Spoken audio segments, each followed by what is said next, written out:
각각의 그림 언어를 통해서 하나님과 그의 자녀의 관계를 설명하는 내용이 성경에 많이 담아 있습니다. 각각의 특징과 강조점이 다 다르게 표현되어 있습니다. 그 중에 저는 오늘 아버지와 아들이라고 하는 이 그림어를 통해서, 부모와 자녀라고 하는 이 그림어를 통해서 하나님의 은혜를 다시 한번 새기고, 또 우리 육신의 부모님에 대한 가치를 다시 한번 말씀을 통해서 깨닫는 소중한 시간을 삼으려고 합니다. 출애굽기 4장 23절에 보면 하나님께서 모세를 통해서 바로에게 자기 백성 이스라엘을 표현할 때 어떻게 표현하시냐면, 내가 내게 이르기를 내 아들을 보내주어 나를 섬기게 하라 하여도 내가 보내주기를 거절하니 내가 네 아들 네 장자를 죽이리라 하셨다 하라 하시니라. 바로 당시에 이스라엘 백성들, 보잘것없고 매우 숫자가 적은 백성, 그 이스라엘 백성을 하나님께서는 어떻게 그들을 대접하고 있냐면 하나님의 장자라, 큰아들이라고 표현을 하고 있습니다. 시편 103편 13절 말씀 보면 하나님께서 우리 죄인들에게 베푸시는 은혜와 사랑과 축복을 어떻게 표현하냐면, 아비가 자식을 불쌍히 여김같이 여호와께서 자기를 경외하는 자를 불쌍히 여기시나니 라고 비유를 합니다. 구약의 마지막 책인 말라기에서는 하나님께서 사람이 자기를 섬기는 아들을 아낌같이 내가 그들을 아끼리니 라고 표현합니다. 하나님께서 자기 백성을 향한 불쌍히 여김, 하나님의 백성으로서의 그 구원하심, 그리고 그들을 아낌, 그것을 표현할 때 아비 곧 아버지의 마음, 아버지의 심정으로 하나님은 표현을 하고 계신 것입니다. 그뿐만 아닙니다. 사무엘하 7장 14절 보면 하나님께서는 다윗과 그의 왕권을 표현할 때 나는 그에게 아버지가 되고 그는 내 아들이 되리니 라고 표현합니다. 하나님은 자기 백성을 당신의 자녀로, 아들로 표현을 하고 있는 것입니다. 그러면서 그는 그 다윗과 그 왕권을 견고하게 서고 영원히 보존되도록 내가 아버지 노릇을, 내가 부모 노릇을 내가 확실히 해주겠다라고 그는 단언하십니다. 하나님의 백성들, 하나님의 자녀들을 견고하게 서게 하고 영원토록 보존되게 한 데서 그 부권을, 아버지로서의 그 권세를 그는 강하게 실행하겠다고 약속해 주신 것입니다. 그 하나님 아버지의 그 아버지 노릇 해주심, 그 성실하고 신실한 아버지 노릇 해주심이 우리로 하여금 예수 그리스도를 믿게 하시고 그를 보내게 하시고 그리고 우리에게 구원을 얻게 하신 줄로 믿습니다. 사도 바울은 호세아 1장 10절을 인용하면서 고린도 교회 성도들을 향해서 뭐라고 말씀하시냐면, 고린도 후서 6장 18절에 보면 너희에게 아버지가 되고 너희는 내게 자녀가 되리라 전능하신 주의 말씀이니라 하셨느니라 말씀하십니다. 사도 바울도 고린도 교회 성도들을 향하여 너희는 누구라? 너희는 하나님의 자녀이다.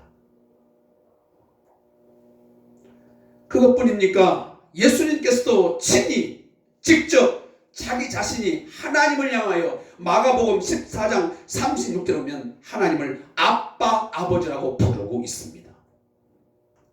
그리고 마태복음 6장에 가보면 예수님은 그를 따르는 제자들에게 주기도문을 가르쳐 주시면서 그 하늘에 계신 하나님을, 초월자 되시는 그 하나님을 뭐라고 부르라고 하냐면, 너희도 내가 아빠라 부르는 것처럼 너희도 하나님을 아빠라고 부르면서 기도하라고 말씀하십니다. 아빠는, 그 단어는 아람어인데 아버지를 친근하게 부르는 어린아이의 언어입니다. 그래서 아람어와 우리나라 말은 굉장히 비슷합니다. 아빠라는 그 아람어가 우리도 아빠라고 부르잖아요. 그러면 아버지라고 부르는 것보다는 훨씬 더 친근감 있고 거리가 가까움을 느끼잖아요. 똑같은 것입니다. 사랑하는 성도 여러분, 우리는 하나님 아버지의 자녀들입니다. 그분은 우리의 아버지가 되시는 그 하나님의 아버지의 마음과 뜻을 잘 알고 헤아릴 수 있기를 주님으로 축원합니다. 아버지, 당신의 마음이 있는 곳에 나의 마음이 있기를 원해요. 아버지, 당신의 눈물이 고인 곳에 나의 눈물이 고이길 원해요. 아버지, 당신이 바라보는 영혼에게 나의 두 눈이 향하길 원해요. 아버지, 당신이 울고 있는 어두운 땅에 나의 두 발이 향하길 원해요.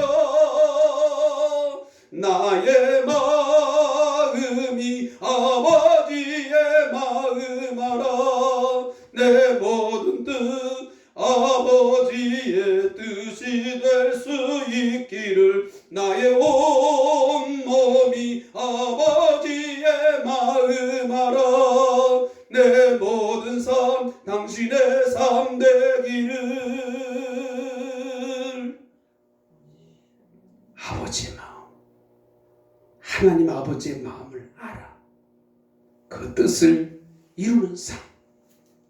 그래서 우리의 모든 삶이 아버지의 뜻을, 하나님 아버지의 뜻과 계획을 이루어 들 수 있기를 진심으로 바라겠습니다.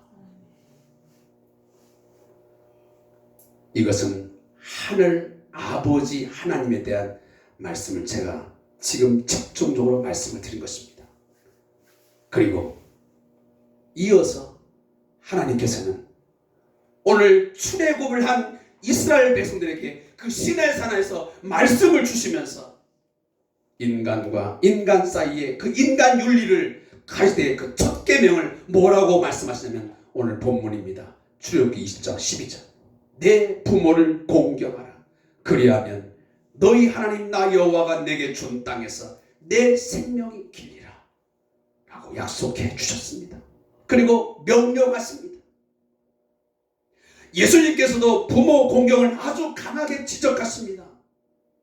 마태복음 15장 4절에 보면 하나님께서 이르시되 내 부모를 공경하라 하시고 또 회방하는 자는 반드시 죽으리라 하셨거늘 이라고 예수님도 구약의 율법을 인용하시면서 부모 공경을 말씀하셨습니다. 사도 바울도 오늘 제가 두 번째 읽었던 이 에베소 6장 1절부터 3절 말씀에 에베소 교회 공동체에게 뭐라고 권면하고 명령하냐면 부모를 주 안에서 순종하라, 공경하라 거듭 강하게 말씀하십니다.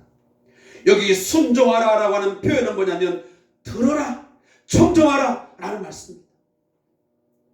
내 부모의 말씀에, 그 훈계에, 그 가르침에 들으라고 했습니다. 오늘 우리의 자녀들 듣지 않습니다. 듣기를 귀찮아합니다. 몇 마디만 하면 또 그 잔소리 라고 하면서 우리의 아이들이 부모님의 말을 듣기를 거부합니다. 요점만 간단히 말하라고 합니다.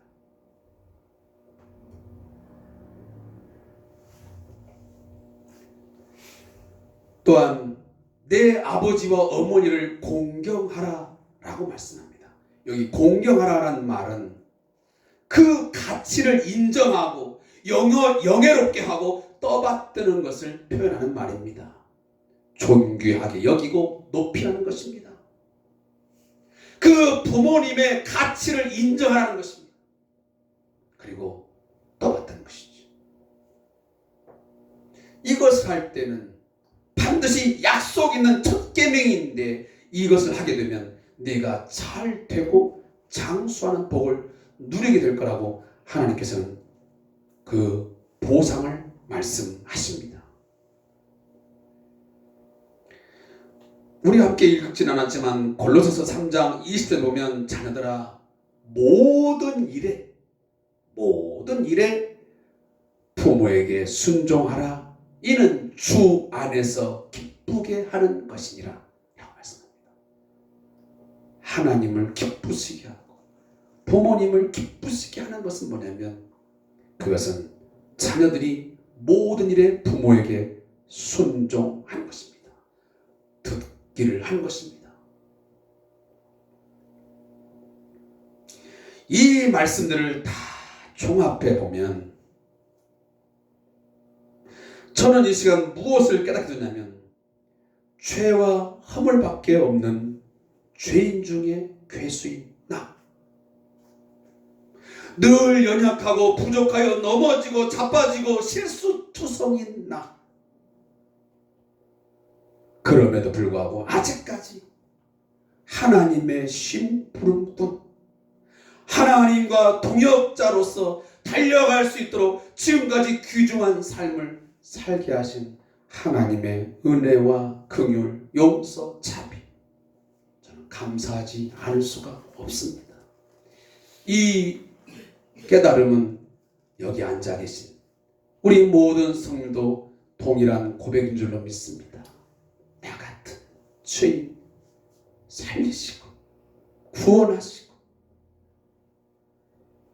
늘 십자가의 은혜를 깨닫지 못하고 늘 넘어지고 자빠지고 하나님께 시선을 집중하고 그의 말씀을 듣고 생명의 길을 가라고 말씀함에도 불구하고 여전히 우리는 세상에 눈 돌리기 좋아하고 세상의 소리에 더 집중하고 내가 보기 좋은 곳에 더 많이 마음을 빼앗겼던 우리들의 모습. 그럼에도 불구하고 여기까지 우리를 인도하시고 우리 안에 믿음을 지켜주신 하나님 은혜에 감사하는 저와 여러분 되시기를 바랍니다. 또 한 가지 감사한 것은 그동안 많은 고난과 역경 속에서도 순교의 각오로 사역을 감당함으로써 저를 여기까지 말씀과 기도로 가르쳐 주시고 이끌어 주셨던 부모님과 같았던 많은 사역자님들에게도 저는 감사를 드립니다.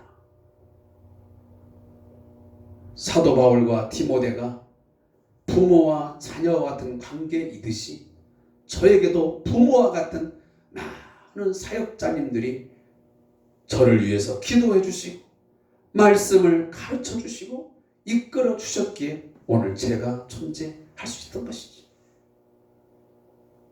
또 하나는 아까도 말씀드렸지만 제가 여기까지 올 수 있었던 빼놓을 수 없는 이유는 저를 너무너무 많이 사랑해 주시고 살펴주신 아버지 그리고 어머니 또한 저를 낳은 부모님은 아니시지만 저에게 소중한 딸을 주신 우리 장모님의 희생적인 사랑과 기도 때문이라고 저는 고백하고 싶습니다. 사랑하는 성도 여러분, 오늘날 우리 현대사회는 급변하고 있습니다. 그러면서 매일 우리가 어버이날을 맞이하고 있고 어버이 주의를 지키고 있지만 그 의미는 점점점 발전되어지는 것이 아니고 오히려 퇴색되고 있는 현실 앞에 안타까움을 금할 길이 없습니다. 어버이날이 무슨 날인지도 모르는 날도 많습니다. 그래서 그냥 간단한 선물 하나 표현하면 그것으로 다 된 것이냐? 그렇게 하루를 지나쳐 버린, 그래서 그날 이유가 되면 아무런 의미조차 되새길 수 없는 그런 날이 되어진 것 같다는 느낌이 저에게만 있는 겁니까?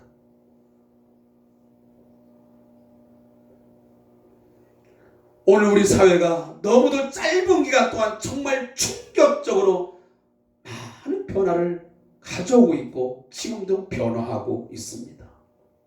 사람들의 생각이 변하고 있습니다. 생활 양식이 변합니다. 풍속이 변합니다. 가치관이 변했습니다. 따라서 우리 세대 간의 시각차가 너무 벌어져가지고 심각한 갈등을 빚고 있습니다. 우리가 생각했던, 저도 이제 50대 중반이지만 우리들이 예전에 부모님을 생각했던 그 생각의 차이와 지금 아이들, 물론 그렇지 않은 좋은 아이들도 많지만 우리가 인정할 수밖에 없는 것은 우리 때보다 훨씬 더 많은 차이가 존재합니다. 따라서 가정마다 부모와 자식 간의 큰 갈등 속에서 몸살을 앓고 있습니다. 서로 충돌하면서 많은 상처와 아픔을 겪고 있는 것이 우리 가정의 현 주소입니다. 가정의 소중함, 가정의 가치, 그러한 것들이 오늘 우리 21세기를 맞이하는 우리 사회에, 더욱이 우리 이 교회 속에서 더 강조되어져야 하고 더 중시되어져야만 됩니다. 특히나 요즘처럼 이 코로나19로 인해서 함께 모여지지 못하고 서로 얼굴을 대면할 수 없는 이 언택트 사회 속에서, 또 교우들이 함께 모일 수 없는 이런 상황 가운데서 이 가정교회, 우리 가정을 어떻게 믿음으로 세우냐는 것은 이런 두말할 필요가 없습니다. 여러분의 가정이 정말 신앙으로 잘 세워져 있습니까?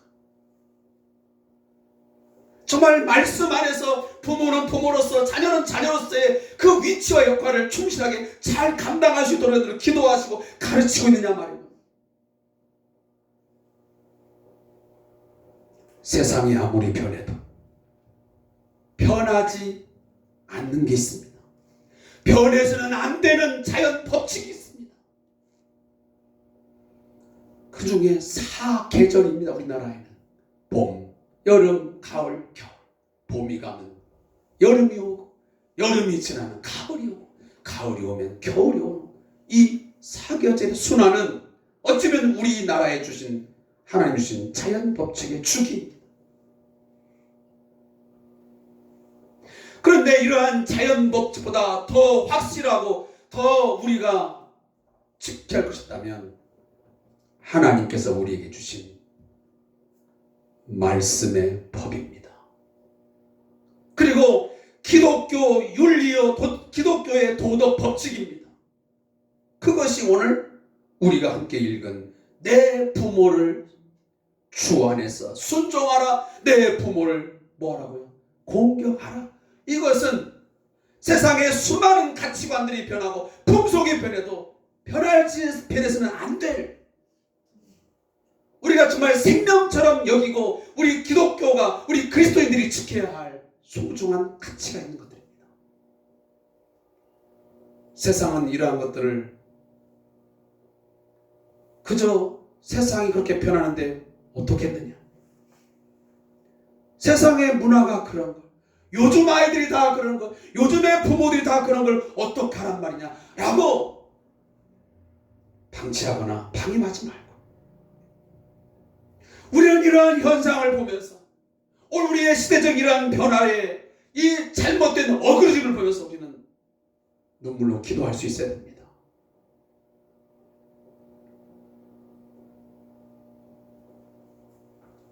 부모를 공경하는 것, 순종하는 것, 이것은 오늘 에베소 6장 1절 보니까 이것이 옳으니라라고 합니다. 이것이 옳으니라. 이 옳으니라는 말을 헬라어로 보면 디카이온이라는 말, 디카이온, 영어로 말하면 right라고 한다.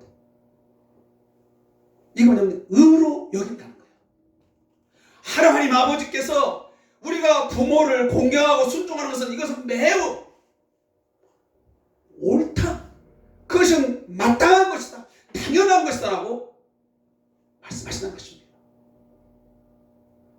절대적 가치를 강조하는 것입니다.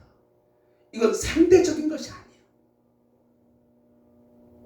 문화 상대주의를 말하는 게 아니에요.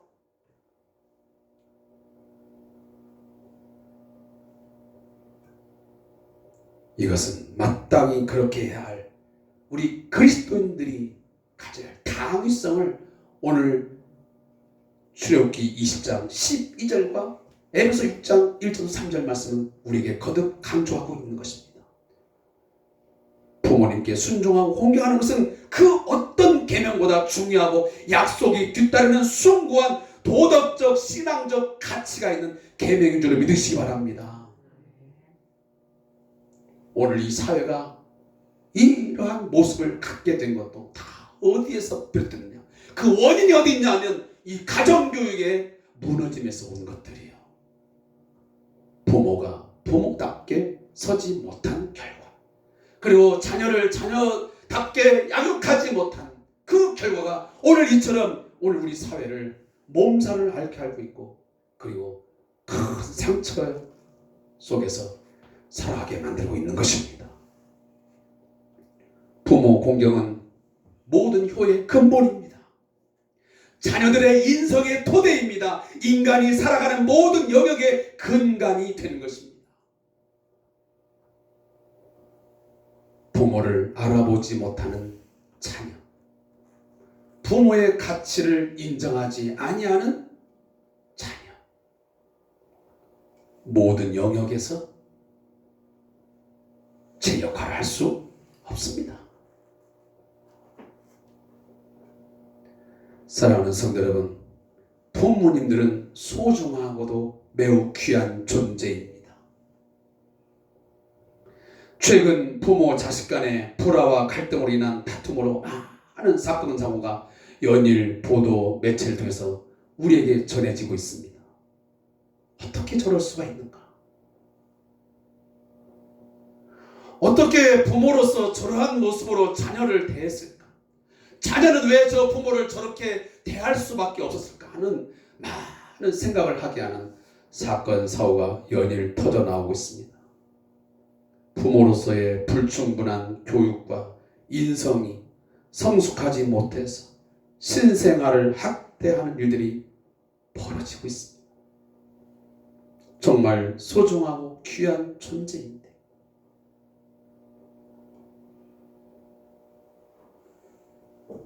사랑하는 성도 여러분, 어떤 아이들은 그런 말도 합니다. 부모가 부모 노릇을 제대로 못하니까. 우리가 그렇게 하는 거 아닙니까?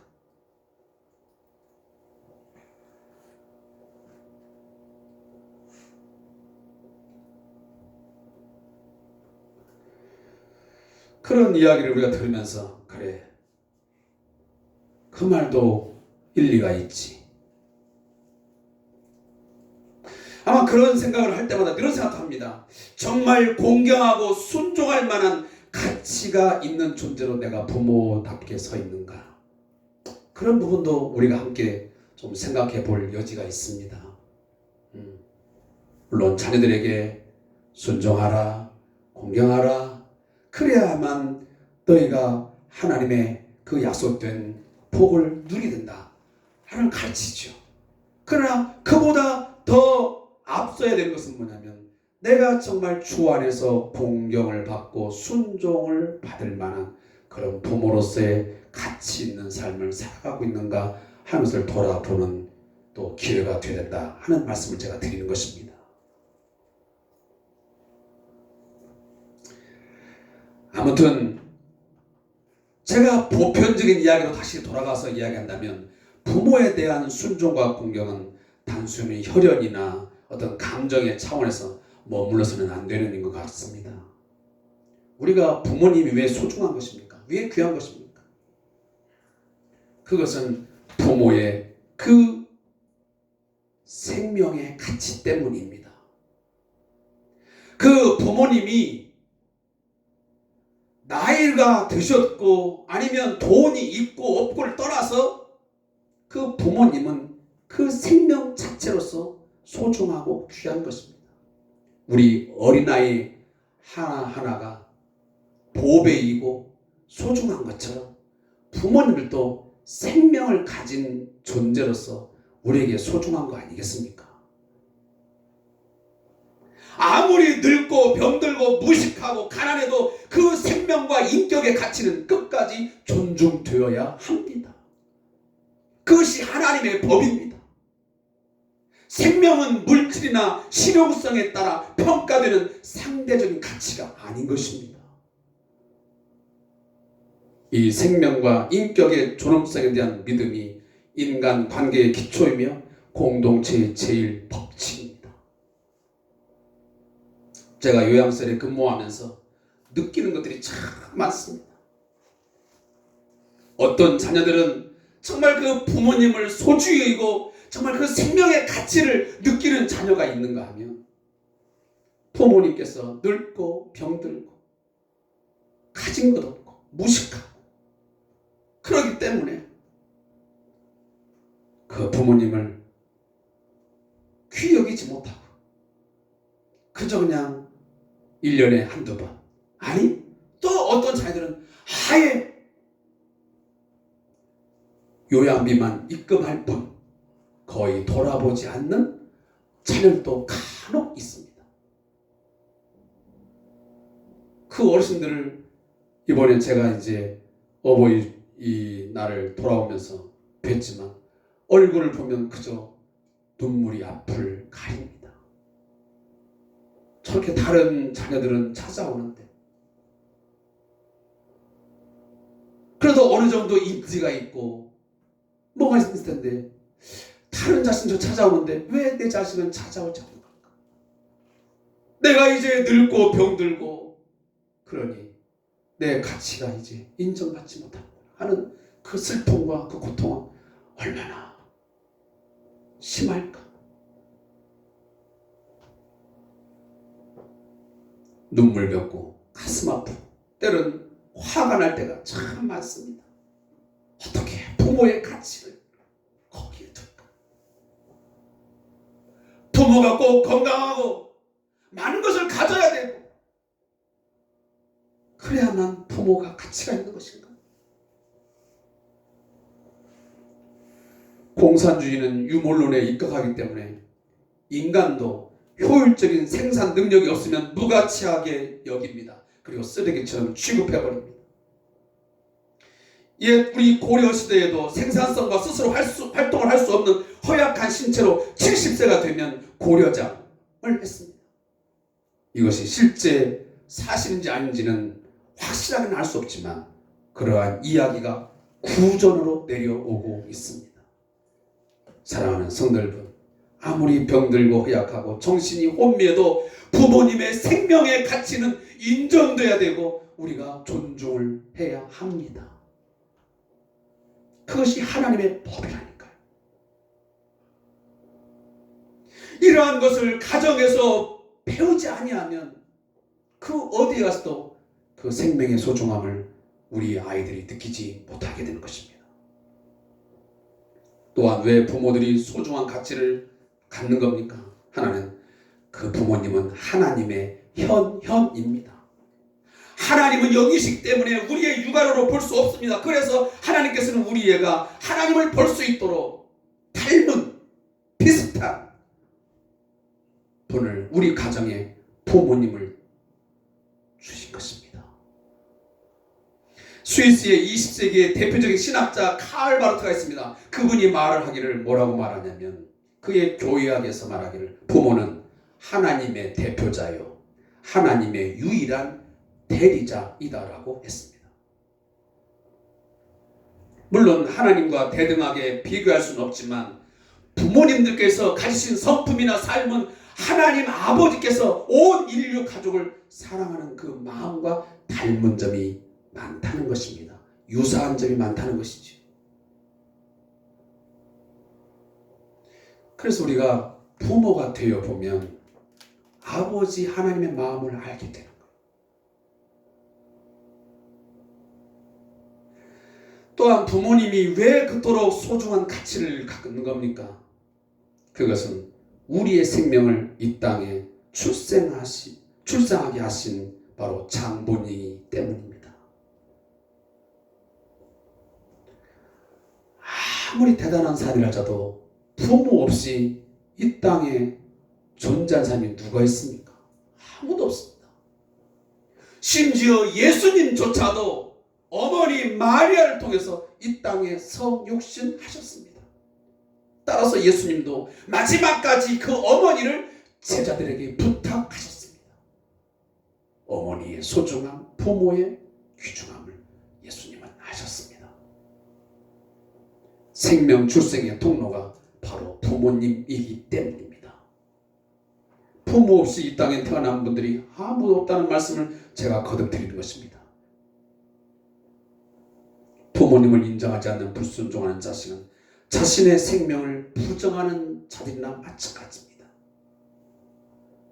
나의 생명이 어디로부터 왔는가를 생각하면 부모님의 가치를 인정하게 되는 것입니다. 마지막 세 번째는 부모님은 사랑의 화신이기 때문에 소중하고 귀한 것입니다. 하나님의 크신 사랑을 보여줄 수 있는 분이 바로 우리의 부모님이십니다. 부모님을 통해서 하나님 아버지의 크신 사랑과 은혜를 깨닫게 되는 것입니다.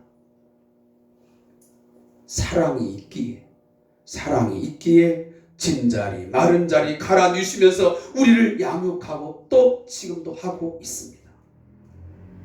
하나님께서 우리를 사랑하시기 때문에 그의 독생자를 아낌없이 우리에게 주시고, 그리고 끊임없이 우리들이 반역하고 불순종하고 속썩이고 너무도 고통을 안겨드리지만 그럼에도 불구하고 우리를 끝까지 지키시고 보호해 주신 것은 하나님 아버지의 사랑 때문입니다.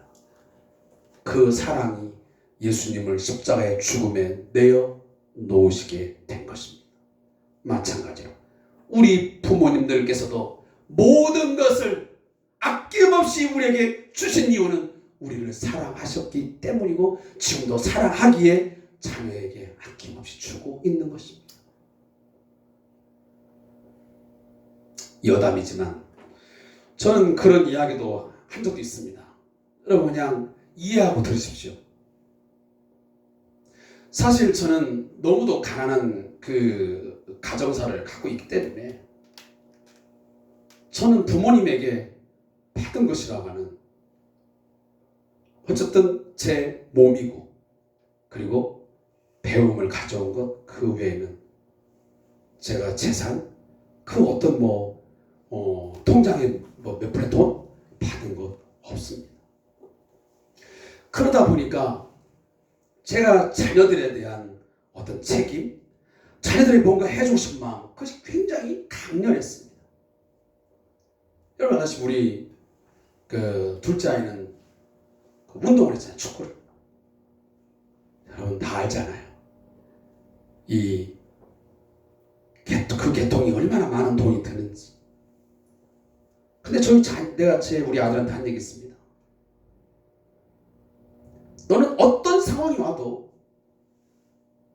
절대란 말 함부로 쓰면 안 되는데 절대 걱정하지 마. 염려하지 마. 너가 정말 정신만 제대로 딱 박혀있고 정말 하나님을 사랑하고 네가 그 공을 차는 목적이 정말 하나님의 영광을 위해서 한다면 아빠는 내 신체의 일부가 너를 위해서 필요하다면 나는 아낌없이 나는 그것을 빼줄 거다. 내가 그것을 장기를 내가 팔아서라도 내가 너를 지원해 주겠다. 이 말이 무모한 말로 여러분들이 들을지는 모르겠지만 제가 그렇게 말한 이유가 뭐겠습니까? 아무것도 아닙니다. 무엇을 바래서가 아닙니다. 그것은 내가 그를 사랑하기 때문입니다. 사랑이 그 모든 것을 다 주어도 아깝지 아니하고 부족한 것입니다. 하나님 아버지의 마음이 바로 그것 아니겠습니까? 우리의 삶의 목적이 분명하고 확실하다면 하나님께서는 끊임없이 우리에게 모든 것을 다 주실 것입니다.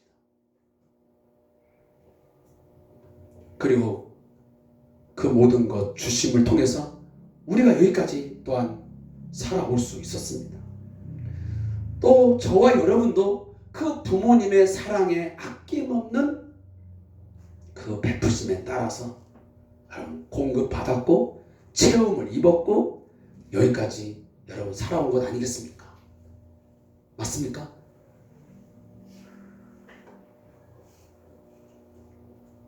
다시 한번 제가 말씀드립니다. 당연함으로 받아들이지 마십시오. 부모니까 당연히 그렇게 하는 것이지 부모이니까 그렇게 하는 것은 당연한 거야 라고 말씀을 하시지 마시고 이것은 그렇게 하지 않아도 되는데 그렇게 하셨구나. 그렇게 하시면 여러분 그 사랑에 정말 감사할 수 있고 고마워할 수 있고 그 부모님의 가치가 정말 너무도 소중하고 귀한 것입니다.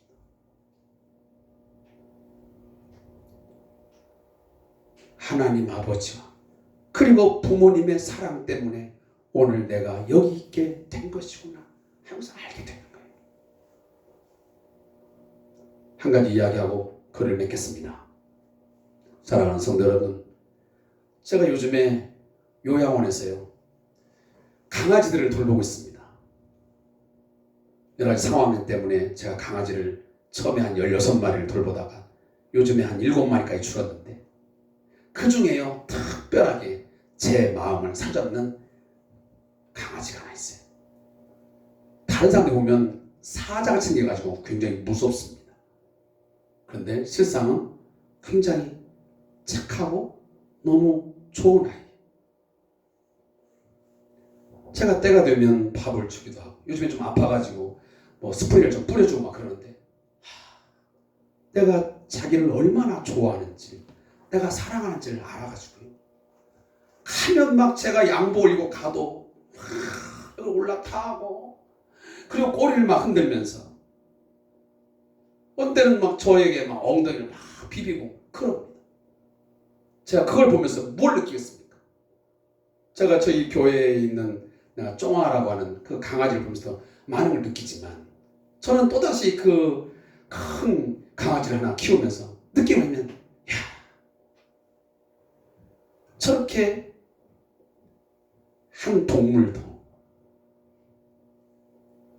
내 사랑의 가치를 내 존재의 가치를 인정해주고 소중히 여기면서 저렇게 반가워 나를 막 할기를 하고 그 고마움을 하는데 사람을 알아보는데 인간이 되었어 사람이 되었어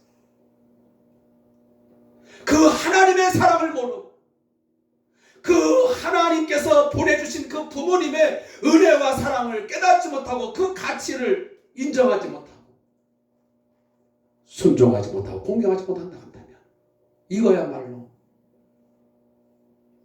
모만도 못한 인간이라는 말을 듣는 것은 당연하지 않나 하는 생각을 갖습니다. 사랑하는 성도 여러분, 오늘 말씀에 드렸지만 부모님의 가치를 다시 한번 말씀을 통해서 꼭 깨달으시고 여러분 하나님 아버지의 사랑에 그리고 부모님의 사랑과 은혜에 다시 한번 보답하는 그런 아름다운 삶을 살아갈 수 있기를 주의 이름으로 축복합니다. 기도하겠습니다.